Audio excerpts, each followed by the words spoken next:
Ever feel like you're waiting for the perfect moment to start your creative business, or worried that you need to pivot at a certain time in a certain way because life has thrown you some curveballs and it's time to pivot, or just, your life is changing? I know for me personally, I have gotten frozen at times in that space, and there are certain things that help me. And that's why I wanted to bring this lovely guest onto our show, because she is the perfect person to talk about this. Her name is Margo Tantau, and I've connected with her on Instagram. I've been on her show, Windowsill Chats. And she's just a breath of fresh air when it comes to creativity and how to not allow perfection to get you stuck and not allow burnout to happen because you're not giving yourself permission to build your business in the way that works for you. And so Margo is a creative director, a licensing agent, and like I mentioned, the host of Windowsill Chats podcast, who's built her entire career by doing the opposite of what traditional business advice tells you. And she really does follow her gut. She uses her creativity to guide and to move her towards different things in her business. She starts imperfectly, and she lets her business evolve naturally over time instead of trying to keep it in a box. What you want to listen for in this episode is why waiting for perfect is actually what's keeping you stuck. And we talk about how Margo and I believe the only way to know what people want is to get the gritty side, the imperfect side of something out there. Number two, the vulnerable phone call that our guests had that led to her inheriting a dream opportunity, showing that collaboration, community, connection, and authenticity beat cookie cutter marketing funnels every time. And number three, how to reframe starting over as recalibrating. And why your past work is never wasted. It's your foundation. By the end of this conversation, you'll have permission to start your creative business or restart or pivot imperfectly, trusting your intuition over formulas, taking what is for you and leaving what isn't for you, and build something sustainable that adapts to your life without the burnout. So stay tuned. The only way you're really going to know what people want is to get the gritty side out there and just do it. It really doesn't have to be perfect because you're going to want to change it and evolve with it anyway. So I'm forever inspired by people who just put themselves out there. And if you're wanting to try something, I highly encourage you to find a way to do so. Welcome to Business with Chronic Illness, the globally ranked podcast for women living with chronic illness who want to start and grow a business online. I'm your host, Nikita Williams, and I went from living a normal life to all of a sudden being in constant pain with no answers to being diagnosed with multiple chronic illnesses and trying to make a livable income. I faced the challenge of adapting traditional business advice to fit my unique circumstances with chronic illness, feeling frustrated and more burned out than I already was while managing my chronic illness, to becoming an award-winning coach with a flexible, sustainable online coaching business. I found the surprisingly simple steps to starting and growing a profitable business without compromising my health or my peace. Since then, I've helped dozens of women just like you learn how to do the same. If you're ready to create a thriving business that aligns with your lifestyle and well-being, you're in the right place. Together, we're shifting the narrative of what's possible for women with chronic illness and how we make a living. This is Business with Chronic Illness. I am so I say this almost every episode, seriously, I'm so excited, but I am really excited to have Margo on the show. We had a conversation on her podcast. We've been following each other, I feel like for years now. It feels weird to say that. I think we kind of came into the world of each other during the pandemic, maybe. Yeah. And I just love what you're doing. I love your vibe. I love your essence. Whenever I look at you and listen to you, I think about the Make It show when they're like on the, and like how they're always so creative. I'm like, oh, she's like a walking naked show. I love I'll take it. love it. I'll make But it. Thank you very much. yeah. So please tell everyone like how you would describe yourself. Obviously we'll have, your bio in the beginning, but I just kind of want to hear, if someone were to walk up to you and be like, hey, what is it that you do? How would you describe that? I've never been good at an elevator pitch because I have to, it would need many floors, that elevator. I love that. I used to, when I worked at Hallmark, I used to go 4 floors and I'd think like, I'd practice. I'd be like, what is that thing that I want to do? And it would open on 4 and I'd still be like, I don't know. But seriously. I love that. My favorite thing is to be in the company of other creative people and help creative people get further than they knew they could get on their own. That's the basic net of it. I'm a creator as well. I told somebody the other day I was a secret silversmith. He's like, a secret silversmith? What does that mean exactly? I said, it means that nobody really knows I do it. And I do it just a few times a year because that's all I have time for. But I do get my hands, 3-dimensional art for myself is more my comfort level. I can draw in wire much. When I draw something in wire, it comes out like I see it in my mind. And when I try the same thing in pencil, so like I used to make little things, like I had a business where I made things out of wire and sold it. But last summer I took just for fun, a friend was teaching a wire portrait class and I kicked out this portrait of my kiddo and I was like, yeah, that's how I see it. And other people were like, how do you do that? It was just like, just my mind thinks dimensionally. I'm a product development person. That's one of my day jobs. So maybe that's why dimensionality is more my thing than a canvas. I just have never felt like I really hit my own style on a canvas, although I do like to mess around. I help other artists, and in my rare free time, I dabble myself. Yeah, I think that's really cool that you do that. Like, I don't think everybody can do that. Like, I know not everybody can take something that's in their mind and then make it 3-dimensional. I think it's hard for me to even just get it on the paper. So that is really cool.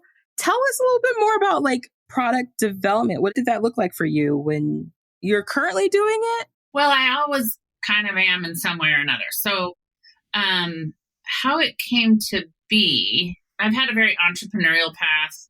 Actually, I think it probably started with the wire stuff. I was in retail probably before it was legal to pay me. But I did, seriously. My boss had trouble. Don't tell anybody. Like 14. But I've always been interested in things. And my mom was an interior designer. So being around, looking through like beautiful fabrics and kind of creating a space and what goes into that space. And then I kind of drilled it down to, if you're creating a tablescape, what would you put on it? If you were building a holiday line, where would it be? What would it look like? What would be on the tree? What would be on the mantle?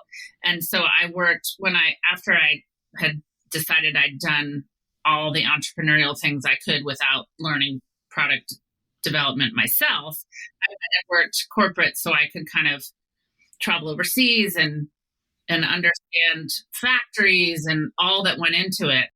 This was, 25 years ago. There was a lot of, if I'd go to a show to see artists' work, it would be presented flat, in a book or on a poster or something. And I needed to take that work I got to take that work and make it dimensional. What would this look like if we created a whole line out of it? And whether that line be for home decor or gift or stationery or holiday or whatever, whoever I happened to be working for. So as I would kind of talk to people, that I ended up, since 2014, teaching a class through Make Art That Sells. It was, as an artist, how to think that way. Because I see so many portfolios and work where there's so much more opportunity to get your art out to the world as a creator now, print on demand and this teacher and that teacher. But how do you really think that way? And how do you take it in from more than one person? So it's not unlike me not feeling like I'm in charge of my own painting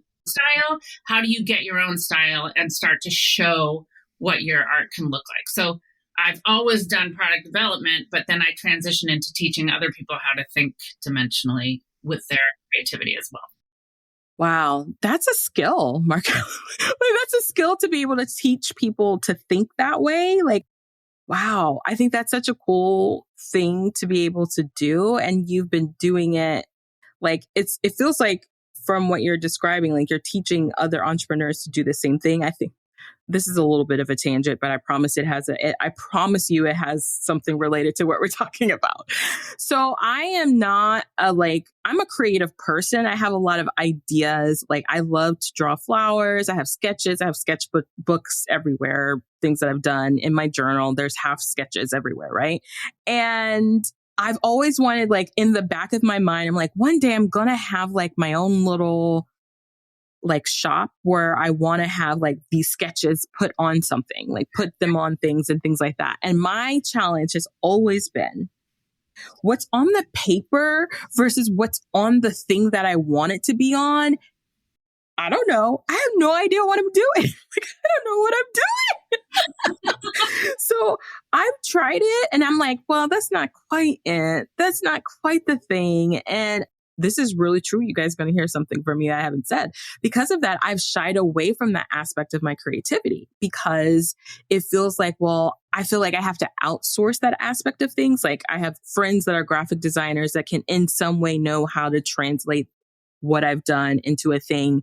And that just feels like a whole extra step that I don't want to have to go through and I don't want to have to do. So what I hear you saying, bringing this back, is like you're teaching other people who kind of have the same kind of thing of like, how do you make this to a different medium than where you probably have like put it on, right? Exactly right. How do you think about that thing? And I know, to your point, there's those things that stop us. And it might be that your music teacher in third grade said you can't sing, so you stopped. Or for me, when I took my very first jewelry class, which I always wanted to do, and I was in my 20s and I took it from a very precise, mathy, German, linear teacher. And I was like, well, I guess I'm not going to be a jeweler because I don't think that way. I just said no. I had my tools and I put them away. I still have the same silver because I haven't used it all up yet. Then I found a teacher, I don't know, 10 years ago that we spoke the same language, or she came at it from a much more organic point of view. So the same thing, I get it, where you're like, I see this happening. I see other people doing this. I can imagine it, but how do I get there? And we often think like, well, I'm not a whiz at Illustrator or Photoshop, so I guess I'm just going to have to pack that away. But there's so many ways now that you can go about that. And that is what I teach, that in the How to Design for Home Decor, that is the name of the class, but it's how to think three-dimensional product, basically. It's very in-depth because we talk about different substrates: wood, glass, metal, fabric, ceramics. But it's really the thought process of, if I'm drawing a flower or a bird, how does that translate? Am I the type of person that's interested in making it into a pattern? Am I just dreaming about seeing it on a mug or in a snow globe or on a pillow? What is that thing? And so there are now tools that make it a lot easier, like the iPad and Procreate, make it a lot easier to just draw something. And the other thing that makes it a lot easier are the print on demand companies that we have that will do it for you. You can go into Spoonflower and upload a little doodle and say, make me a repeat, and they'll make it for you. I didn't know Spoonflower did that. I have a lot of friends who have used Spoonflower, and they always make it seem like it's more complicated than I feel like it probably is. I feel like it's kind of like a little gatekeeping happening over here with some aspects of creativity when it comes to using those type of platforms. But that's interesting. I didn't realize that. I would say most people upload their beautiful patterns. But if you have, I did this. I had a little logo that my friend had for her business, and she wanted to make these dog bandanas. And I was like, well, let's just pop that in there and make it a repeat. And I don't want to take the time to do it. And they did it. So, but there's other companies that will, and even if you have a sketch, you sketched a beautiful flower, and that sketch you can see on something. If you upload it and you can see it on different formats, it's still, all you might have to do is adjust the size of it, adjust the placement. that's not saying, that's not giving you the ultimate decision. You can only put it on what that print on demand company can do. Right. Totally. Yeah. But you can start a business if you want, depending on the margin and all those things. Yeah. I love that. I love that you shared that, because there are a lot of creative people that listen to my show that live with chronic illness.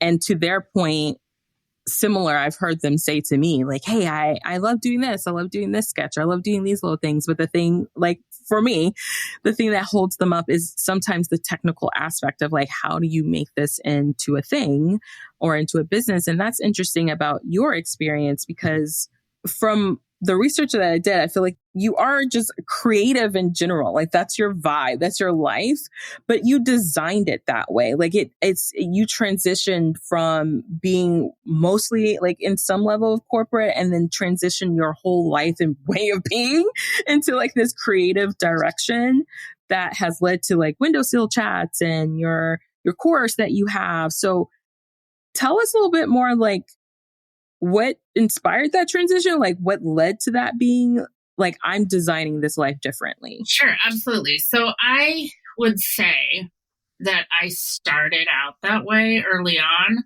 and I went in and went out again. So I think part of it is growing up with a mom that decided once her kids were, and I'm not young, so my mom, at some point decided to go to work as an interior designer. She had always wanted to do that. She took those courses in school, but then in her era, she was to be a teacher or a secretary or a nurse. Those were the things, right? Or an admin, or a secretary.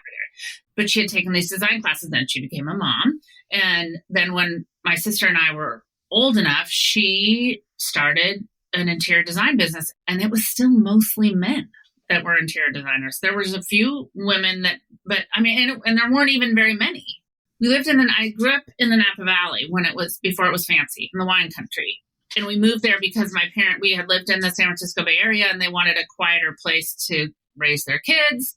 And there were only 16 wineries when we moved there. So she ended up designing for really cool jobs. She was the only game in town. She and this other guy were the only game in town. And so I grew up watching somebody achieve what they really wanted to do in their heart. So that was a built-in an example. And I had always heard the story that my dad worked for the bank for 2 years, even though he was a pilot in the military. My grandfather said, no way, you can't be a pilot. No way, I'm not having it. And my dad said, after 2 years sitting behind a desk, I have to go fly. So he was a professional pilot for a commercial airline. In that time, it was kind of crazy. Yeah, because I mean, we think about it now. I think that's kind of like, okay, but back then that was not the normal, like at all.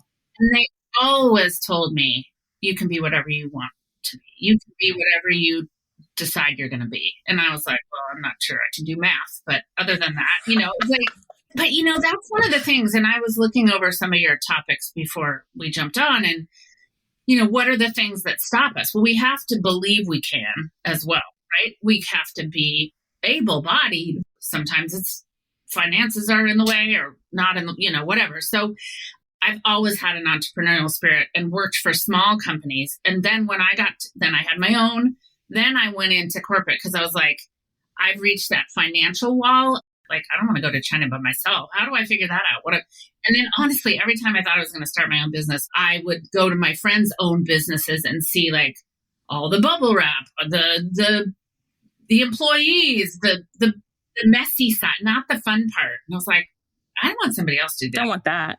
No. So I went corporate for quite a while. Then last company that I worked for, COVID didn't go well during COVID. And they, after 35 years of a wonderful family business, sold to another company. And it was my time of, okay, you've been talking about this forever. I had the podcast for a while. Do it. Just do it. So if, things fall into place, whether we see them or not, people along the way would say like, what are you doing now? What job are you doing now? But I'm giving y'all permission. Each thing along the way is leading to your next iteration. It's leading to your next best self. And if you follow your gut along the way, it's leading to what you want to be doing. So I'm exactly where I want to be. I love that. I think it's scary though, right? Oh yeah. Oh, that rent again? Yeah.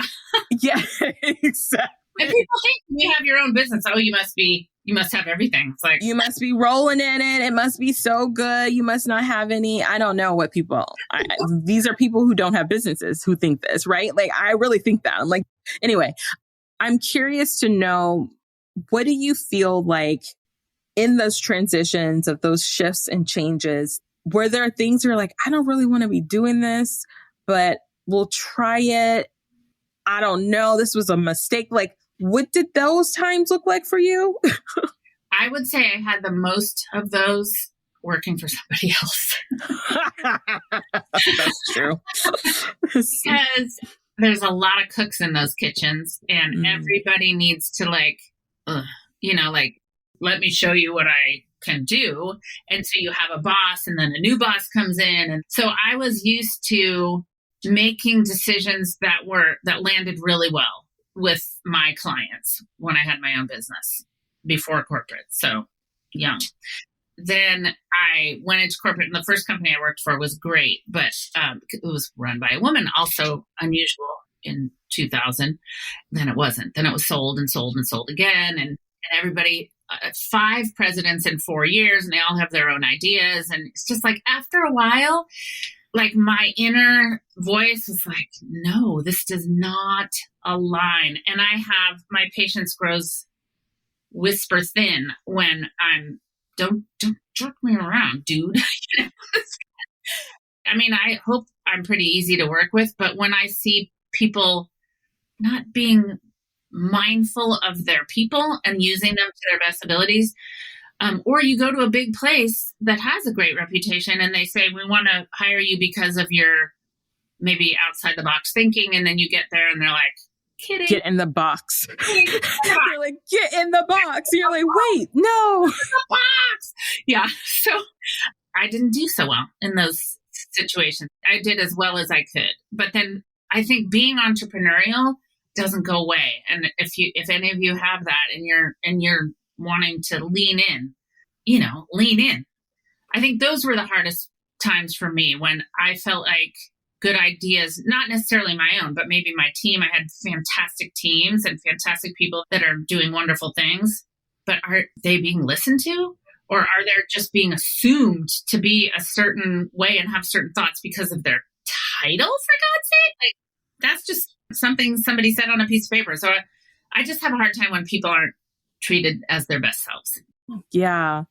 I always say I feel oftentimes like if I had to work for somebody else, I'm kind of unemployable because I'm so specifically, I've been an entrepreneur for more than I have been working for somebody else, right? And my life with chronic illness and my life with the way I think and the way it is very out of the box. And you try to put me in that box, my body will be like, we can't do this. Like, we cannot get in the box. You cannot do it. You're my favorite kind of person to work with because you get that that's much more out there than people realize. So how can we serve those people? Yeah, I love that. That's so true. I agree with you. I'll look for those type of people too. I don't know. I just think you just have to follow your gut. Mm-hmm. Have you done that in your business in that way? Like, followed your gut on like, this could work, this could not work. How has that looked like for you? I think so. I also tend to not want to do what everybody else is doing, which is sometimes holds me back a little bit because I tend to take a little, maybe too long to just get something out there, but that comes back. And I wouldn't say I'm afraid of doing it. It's just like, is it good enough yet? We tend to overthink our own, just put it out there and let other people tell you, because you're going to be figuring it out the whole time. But no, I think it's just a process. I'm curious, what led you to starting a podcast? And especially like you're like an actual OG. I joke with people, I'm like, I'm like the OG of podcasting. I'm like, no, I'm not. Oh, that's such a compliment. Like, I'm not. I mean, you have such a variety of like guests on your show. You have such a variety of topics on your show. that's cool in itself. But I'm just curious, what said, Margo, let's start a podcast? I have a notebook from yet another class I took, like how to get out there and do your own thing when I was in corporate. And this was way back in like 2014. And I wrote down, have a membership, start a podcast. I might have even written down, have an agency, like in 2014, 11 years ago. And so I thought, but like, who am I going to talk to? What am I going to talk about? What's my elevator pitch? So COVID hit. I found myself, as we did, we kind of glommed together in these little, who can I hang out with online? And I joined this just wonderful mastermind. And we were all very different people doing very different things, which I loved because it brought a lot of different points of view in. And one of the gals said, okay, you keep talking about this. I double dare you to pick a date to start this thing and just start it, you know? And I thought, oh, I have to do it all myself. I have to learn all the things and I have to learn how to edit and what course am I going to take and what other course should I take before it's that typical thing. And because I had that group of cool, not necessarily like-minded, but like-hearted women, I started it. And it's the most consistent thing in my life besides, I don't know, brushing my teeth. But I do it every week. I've shown up every week since 2000, September 8th, 2020. And I love it because I get to talk to people like you. It is so refreshing. It is so cool. Now when we're behind our screens and we're more, you know, I'm pretty sequestered. I work in my office a lot and a lot of creatives or people who don't feel so great or can't get out as much. Like we're kind of working in our own little bubble. And when we can hear a like-minded, soul-aligned kind of conversation, I'm all for it. I guess this is a question because it was a question for me. I didn't know anything about podcasting when I started podcasting. I was trying to start a blog. So when I hear other people who are like, yeah, I had it on my list. I'm like, what prompted you into thinking, okay, a podcast would be a great creative space? Like, where did that come from? I think because I tried blogging and I worked at it. I'm not a writer. And it was Blogspot when I tried in the dark ages, and you had to code to get a picture in there, or, you know, coding light, but you had to like put this thing in to get a picture. And I was like, no. So if I could just talk in a microphone and be done. Gotcha. That is how. And I also felt like I've been in the industry for a while. I have awesome connections and I'm fascinated by people and their stories. It's COVID. Why don't I just have some conversations? Maybe people will listen.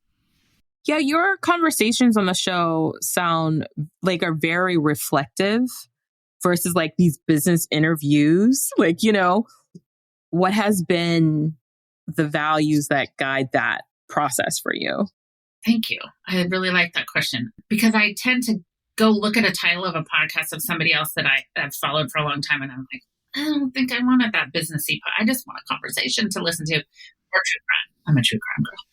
But I really like listening to people and seeing and feeling like I'm sitting down with them over a cup of coffee and I'm really interested in what they have to say. So I don't have a script. I might have some questions that I have in mind, but we're off and running and I'm just listening and I'll ask a question based on where that conversation goes. So I hope it comes off as just a path of two friends supporting each other. Yeah. How did you come up with the name? Because that vibe of what you're saying totally sounds like a windowsill kind of conversation. Like you're like, I don't know where this is going, but we're going. I thought it would take forever for me to find the music for my podcast. And of course I didn't want to pay for it. I was like, what are tunes that are, you know, open source, that are whatever you call it, you know, like license free. So I quickly was like, well, no. And I found a tune. It was late at night and I found this cool little that is still my song. And it was in euros and it was just a blip of it. And I was like, oh, I wish there was just a little bit more or just a little bit more instrumental, but I really like the words that they use. Come into my windowsill, listen, let's spin some records and catch up. And I Googled them, and it turns out they were in with a music group that makes things for commercials and podcast stuff in Portland, Oregon, not in, Poland, where I thought they might. Oh, wow. You're like, what? It's a very affordable license. I think I pay $100 a year to use that song. And it says, come sit in my sunny windowsill. So I was talking to a friend, another business mentor, and I said, I need to come up with a name of it. And she's like, well, I love that song. Why don't you call it Windowsill Chats? And I was like, that's brilliant. I will. Oh, I love that. That is so cool. I would never... Yeah, man, I would never have thought that that's how it came up. I was like, when I found you, I was like, man, that's such a cool name. How did she come up with that name? It's from the song. And it was cute. It was very cute because the two guys that wrote it are cousins and they have a different name now. But on my 100th episode, I was like, I want to see what they're doing and reach out to these guys and see if they'll come on the podcast. So I sent them a DM and they were like, what? Like, you what? And they're in LA and the cheap hotels is what they're called now. And the music is not like that, but they just had released a new, it was just they're the cutest, funnest thing. And I just was like, y'all, you have no idea, but a lot of people really like this little ditty that you wrote. So I love that. I think when I listen to your conversations, Margo, I always think that you have known these people like forever. Like it comes across like that. Even when we had a conversation, I was like, I feel like I talked to her like a lot before this conversation. Like it feels so natural. Do you think that's a skill you've developed after having like just being around, or that's just like part of Margo? Like, this is how I am. I walk in a space and people feel comfortable to talk to me. Well, thanks. That's a big compliment. I would say if I was walking into a space, there's something really comforting about a screen and not a room full of people for me. I'm a right on the middle introvert, extrovert, right down the line. So I'm not the one that's like, but if I can get one-on-one with somebody, I really like that. And my mom always used to say, if you're at a dinner party or whatever, sitting next to somebody, always ask, tell me about you. And you will never have a pause in your conversation. So I was like, okay. So I don't know, I'm fascinated by people, but it's easy because I've asked you a couple of questions, just like what you're about, enough for me to be curious, and I take it from there. So how do you choose who's going to be on the show? Because that's kind of cool. I had a lot of great friends that said yes, and a lot of artists that I talked to in the beginning. And I have a few that come back, maybe quarterly or a couple times a year, that people really are interested in hearing from. But it's now and I have a place on my website, margotantau.com, if somebody wants to recommend somebody. I have in my Instagram, I have like over 200 people saved that I'd love to talk to.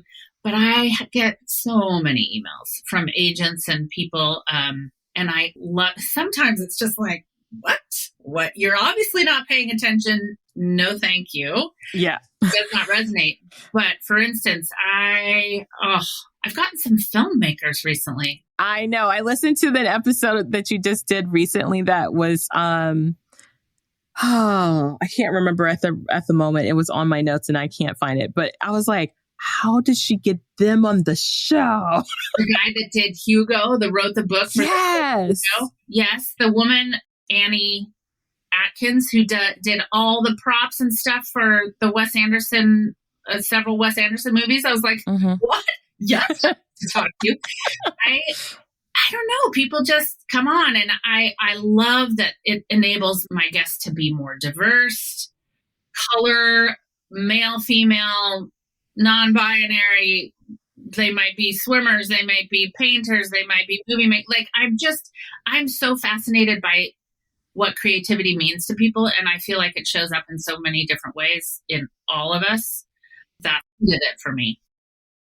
What does creativity mean to you?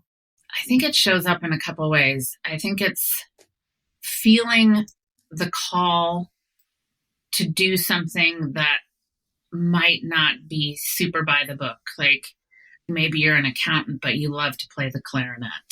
Or I used to tell my friend who was a hair cutter for years when I lived near her, she used to cut my hair. I'm like, so creative. Hello, you are sculpting on somebody every day.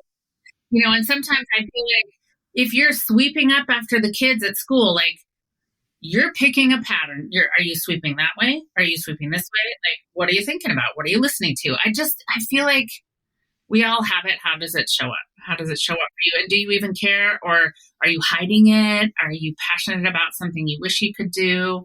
I love those stories of people who say, and it comes up over and over again, I went to school for this because my parents wanted me to be an X, Y, or Z because that's, they came from the old country and I had to be a this.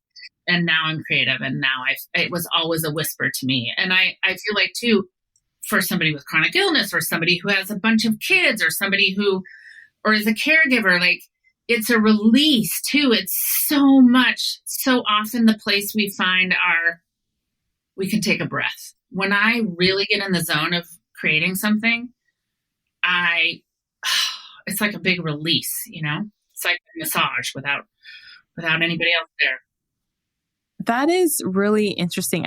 I believe that. I believe that so much, that everyone is creative in some way, shape, or form. I feel like we were designed to be creative. I feel like this planet that we live on is an excellent example of how we are creative, and everything is meant to be created in a way, like to be seen and to nurture, and creativity just adds to that.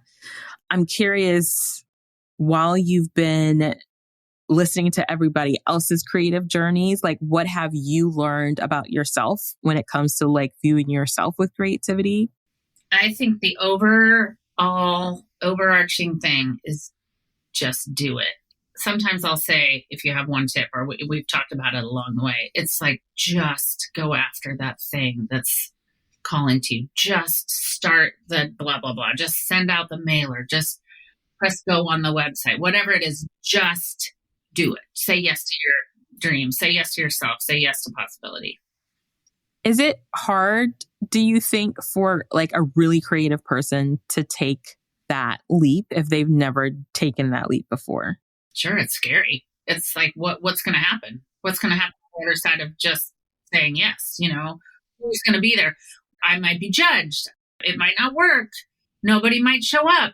I remember hearing, if you have 5 followers, you're influencing 5 people.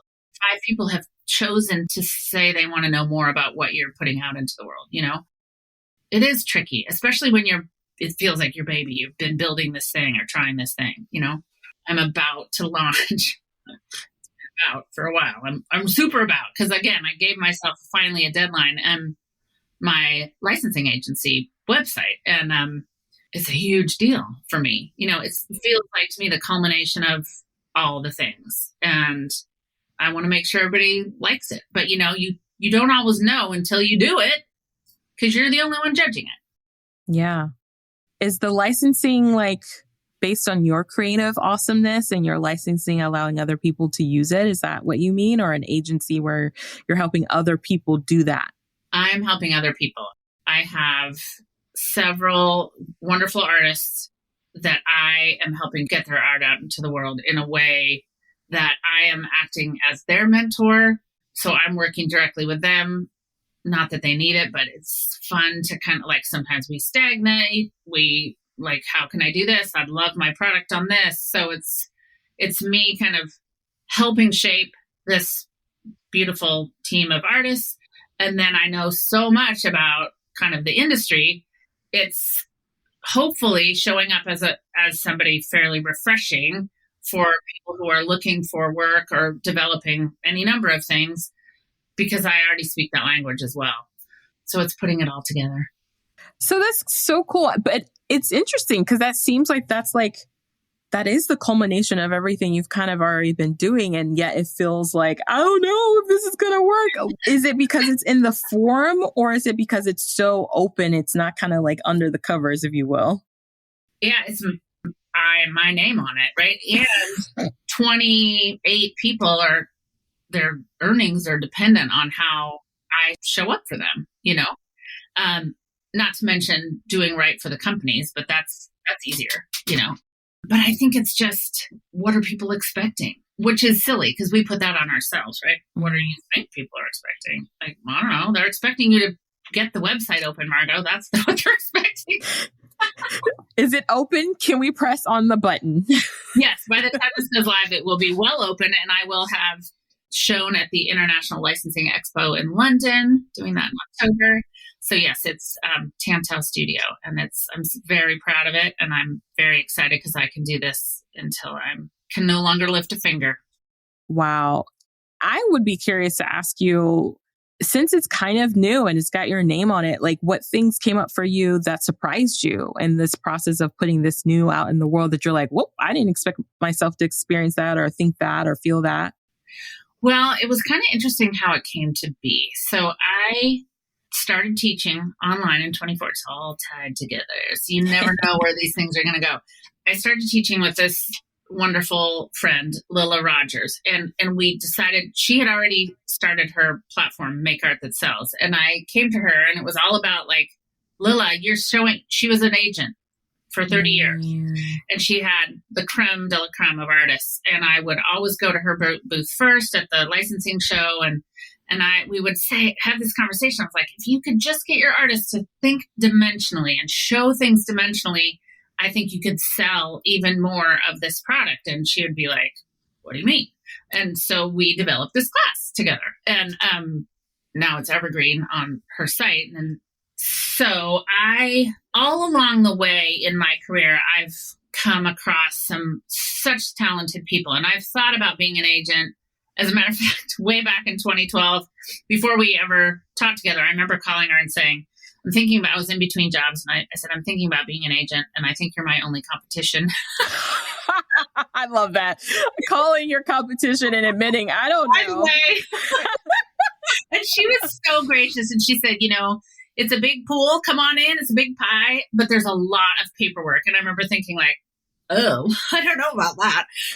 And then I quickly, interestingly, got a job that was great. So I didn't do that. And I felt like I had a lot of contacts, but I wasn't busy nurturing those who are the book publishers, who are the buyers in anthropology. I knew some, but, who are the people I don't know that I would need to know? And, without going into all the detail, I started a membership after the podcast was going, after I didn't have this job anymore, which I love because I can pour into a lot of artists there. But a year ago, almost, she announced that she was closing her agency. And I was like, what? Like, that's like Sears closing. You never expect it. And I picked up the phone, we don't do that anymore. I picked up the phone, firstly, to make sure she was okay. And that morning, and because I thought I had this, talk about following your gut, I was like, what does this mean? I feel like the universe is saying, have a conversation. And she said, I don't have anybody to take it over. My main agent is retiring. Are you interested? And so what I ended up doing in the most beautiful way was inheriting her agency. In my mind, it was the best one. And so I have the inner workings of that and some of her artists and some of my own, because I don't, again, want to copy somebody else.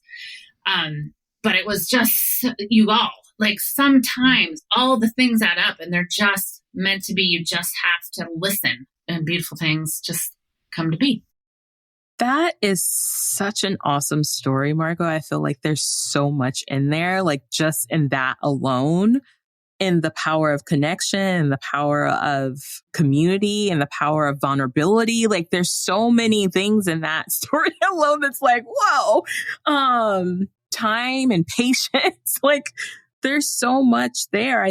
That's such a cool thing to hear, and her to feel comfortable with you being like, yeah. A huge honor for me. Yeah. That is amazing.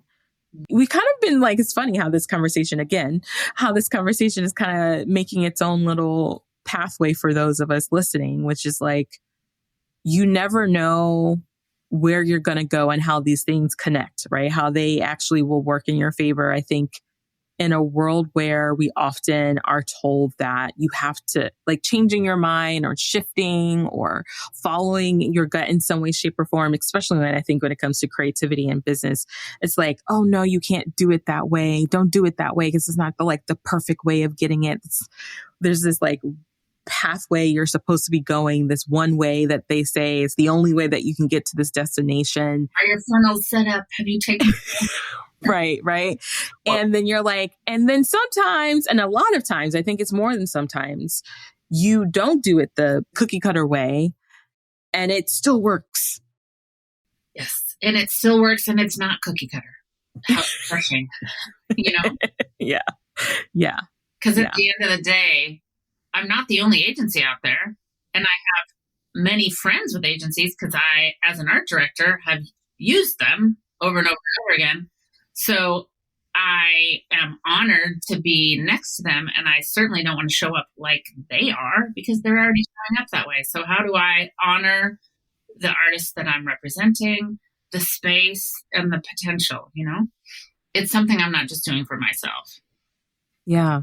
When you say you don't want to look like or be like other people, how do you think you'll maintain that value of being like, I'm going to be uniquely me? And I say this with all of the context and only because I know so many creative entrepreneurs, especially in the AI. I'm bringing this up because it's just going to be relevant. How do you think that is going to look in the scape and the scope of the world when it comes to being unique in this space with?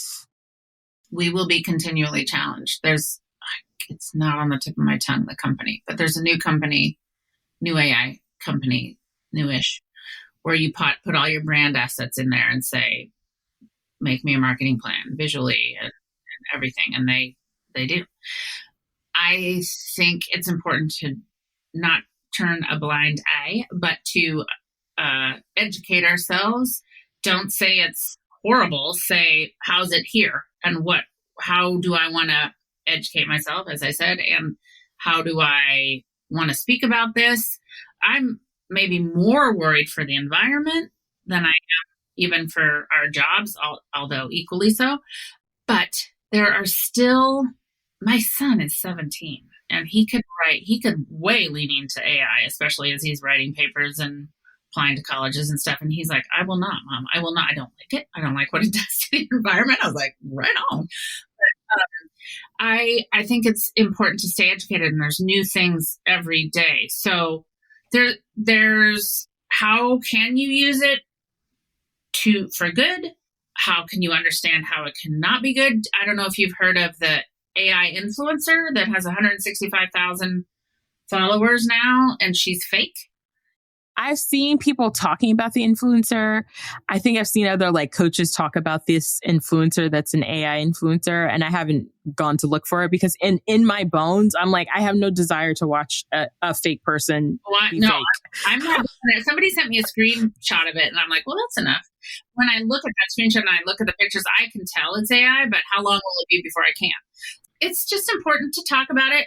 I have a feature on my podcast every couple of weeks where I get on with my friend Abby, Updates with Abby, and we talk about relevant things in the news, and AI's in there, and whatever, fun or concerning or interesting thing comes up, just to kind of keep ourselves and other people aware. But I think, at some point, cars came along, and everybody with a horse was like, what the heck? Everybody with the horse was like, what the heck? I don't know. I wasn't there. But, and then I just love that illustration. That's so real. Oh, I mean, there's all these things, it's like, what am I going to do with Photoshop? What that's going to take away from my hand drawing? And, we adapt and we make it work. And I'm actually considering having somebody in the agency, an artist wise, who works with a little bit of AI for two reasons: to have somebody that's super mindful about it and doing it with her own creativity in a very creative way, and B, for all those people looking for it to say, well, this is possible. Let me show you what else is possible. Because you can only be as creative as your prompts, And I was very buoyed by the fact that the last big licensing show in Las Vegas last May, some big players there said, the clients they were talking to were like, no, we're not interested in using AI for these ads and these products and things. Certainly it's showing up in certain places, but I think we're going to see some peaks in some areas. Some areas will keep using it, some maybe not so much. Yeah, I think creativity has always been like technology, I can't think of the word. It's probably not a word. That's why I can't say it. It's it has been technologized. It's totally not a word, Nikita. But I think creativity in general has been, in some ways with technology, has constantly been tapped at, redefined, everything.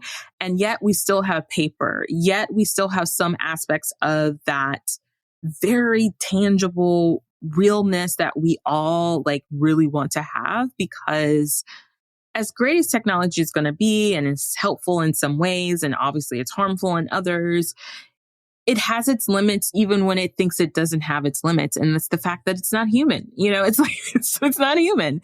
And I do think, to your point, it's so important to like just not ignore it. It's just like, a photographer who was like, I'm only a film photographer, and ignore that there's DSLR now.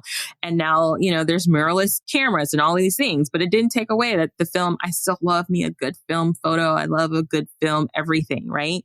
So I do think it's just about, to your point, having the space for both, because it doesn't have to be a this or, it could be this and. I think you'll find your people where your people are. It's interesting too to have a teenager because, discs, records, albums to cassettes to CDs to, just on the internet. He and his friends are all collecting cassettes. He's like, Mom, the sound quality. It's cassettes? Real. Cassettes. not vinyl, cassettes. A vintage Walkman. Oh my gosh. Yeah, and he will not wear new clothes. It's all vintage. But vintage was, I love it. So it's so interesting. We don't know what people are going to be interested or influenced by. True. Or do they want to hold on to it for some reason? Or do they take that and then creatively digitize that in a whole new way? I don't know. That's so interesting. Yeah. I want to switch gears real quick as we kind of come into this towards the end, but your experience, the experiences of others that you've heard in the creative space, what has really resonated with you when you hear people who are managing lifing, whether that's, chronic health, limiting circumstances. We also can't forget, the idea, we have the narrative, the starving artist life. What has been a big thing that has really resonated with you as a business owner, as a mentor to other creatives that you carry and you continue to like champion? I am humbled by, impressed by, empowered by the fact that I'm reminded of our impermanence, I guess, one way to say it, or you just don't know, right? You just don't know. You can go along in a certain way thinking your health is fine, thinking you're going to have your parents until they're old, thinking you're going to have the same job forever because your boss loves you. And all of those things can change in an instant. And I think it's realizing that and seeing what people do around that. And I don't mean they have to run a marathon with one leg or anything like that. It's just like what speaks to each person personally and how are they managing it? Because the older we get, it's like, oh my gosh, that person that was like the top athlete and has always achieved is now saying, I have these allergies, or my hip, I can't do it the way I used to. And you like their identity needs to change around that or needs to evolve, and, or art wise or job wise or grief or whatever comes our way. And I think it's being adaptable, Nikita, you, for example, like, I love that you started this. One of the reasons you started this podcast was to have an outlet for yourself, show other people what they could do. It's just realizing the humanness of us all and not trying to look like a fake influencer, but look like, it's the true stories that interest me the most of anybody. And I think the vulnerability around that is the most refreshing thing. Yeah, such a good point. I think I've learned the same thing. What's on the surface is literally just the surface. There's so much underneath it all, right? Well runs deep. Yeah. Yes, exactly. Well, if someone's listening to this and they're like, Margo, you sound cool. I love what you're putting down. Can't wait to hear about your agency and all of that jazz. How can they connect with you? And where can they find you? Oh, thanks. Well, my podcast is Windowsill Chats. So all the places you can listen to a podcast, Windowsill Chats. And it's about the creative, twisty, turny paths we're all on. And I have a membership I wanted a membership that had a low barrier of entry. You didn't have to take a certain class. You didn't have to have certain abilities. You just wanted to hang out with maybe like-minded, cool people. So there's that. It's called The Foundry. And all of that, the podcast, The Foundry, various and sundry other things are on my website called margotantau.com, Tantau, Margo, Margo. And then the studio, the agency is called Tantau, which is my last name, tantaustudio.com. I'm all over the Instagram. Windowsill Chats has an Instagram, Tantau Studio has an Instagram, and M Tantau has an Instagram, which all connect to each other. And I'm supposed to be learning TikTok because I'm taking a class from a very cool She's supposed to be. Supposed to be. I love how you're like, I'm supposed to. But I'm not there yet. One thing at a time. TikTok is probably the easiest thing, but I feel like I've kind of switched into the Instagram world. I took the class. I really like this gal, Kenya, who teaches it. And I thought I could use it for Reels instead of. Do you like it? Do you like TikTok? I do. I do like TikTok. It feels less, not that Instagram is stuffy, because it's really not, but it's very specific the way you have to show up, quote unquote, for things to actually work the way you want it to work. And TikTok isn't like that. So that's what I like about it so far. But that's a whole episode that I'll have to have about just talking about the two of those spaces. Before we go, I've been asking this question to everyone before they leave, which is related to your business specifically. What's one thing that you thought was true when you started your business or many businesses that you no longer believe is true? It has to be perfect to start. As a matter of fact, I think the opposite is true. The only way you're really going to know what people want is to get the gritty side out there and just do it. It really doesn't have to be perfect because you're going to want to change it and evolve with it anyway.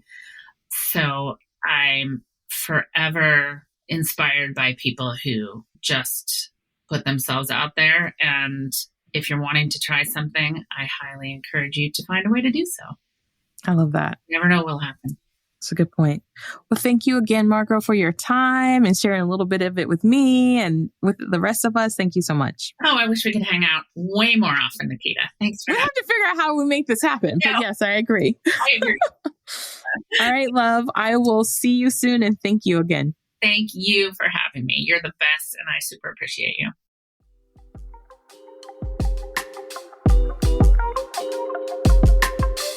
That's a wrap for this episode of Business with Chronic Illness. If you would like to start and grow an online coaching business with me, head to the show notes to click a link to book a sales call and learn how to make money with chronic illness. You can also check out our website at www.craftedtothrive.com for this episode's show notes and join our email list to get exclusive content where I coach you on how to chronically grow a profitable business while living with chronic illness. Until next time, remember, yes, you are crafted to thrive.